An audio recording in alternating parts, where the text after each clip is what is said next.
رمضان کی خاموش شام تھی، سورج آہستہ آہستہ ڈل رہا تھا اور گلیوں میں افطار کی تیاریوں کی ہلکی سی خوشبو پھیل رہی تھی، مگر اس چھوٹے سے گھر کے اندر سکوت تھا، ایسا سکوت جس میں فکر بھی تھی اور بے بسی بھی۔ احمد صرف 8 سال کا تھا، معصوم آنکھیں، سادہ سا کرتا اور دل میں ایمان سی بری ہوئی روشنی۔ وہ کھڑکی کے پاس بیٹھا باہر کھیلتے بچوں کو دیکھ رہا تھا، مگر اس کے لیے اپنے گھر میں آج افطاری کے لیے کچھ بھی نہیں تھا۔ اس نے اپنی امی کی دھیمی آواز سنی، آج گھر میں کچھ نہیں بچا۔ ابو خاموش بیٹھے تھے، اس کی نظریں جھکی ہوئی تھی جیسے وہ اپنی بے بسی چھپا رہے ہوں۔ احمد کا ننھا سا دل کانپ گیا، لیکن اس نے شکایت نہیں کی۔ وہ آہستہ سے اٹھا، کمرے کے کونے میں بچھی ہوئی جائے نماز پر بیٹھ گیا، اپنے چھوٹے چھوٹے ہاتھ اٹھائے اور آنکھیں بند کر لی۔ یا اللہ، امی کو پریشان نہ رکھنا، ابو کو شرمندہ نہ ہونے دینا، ہمیں آج افطار دے دینا، میں وعدہ کرتا ہوں میں اچھا بچہ بنوں گا۔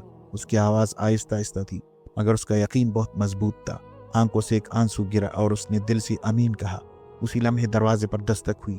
امی اور ابو نے حیرت سے ایک دوسرے کو دیکھا۔ دروازہ کھلا، باہر پڑوسی کھڑے تھے، ہاتھوں میں کھانے کے تیلے، کھجورے، چاول، پھل اور سموسے۔ آج زیادہ بن گیا تھا، سوچا آپ کے ساتھ بانٹ لیں۔ امی کی آنکھوں میں آنسو آ گئے، ابو کے چہرے پر شکر کا سکون تھا، اور احمد وہ خاموشی سے آسمان کی طرف دیکھ کر مسکرا رہا تھا۔ اسے معلوم تھا کہ اللہ نے اس کی چھوٹی سی دعا سن لی ہے۔ مغرب کی آواز گونجی، سب نے مل کر افطار کیا۔ اسی دن احمد نے جان لیا کہ دعا چھوٹی سی ہو سکتی ہے، لیکن جب وہ سچے دل سے مانگی جائے تو آسمان بھی اس کے لیے راستہ بنا دیتا ہے۔ رمضان ہمیں یہی سکھاتا ہے کہ امید کبھی مت چھوڑو، کیونکہ اللہ کے در پر مانگی گئی ایک چھوٹی سی دعا زندگی بدل سکتی ہے۔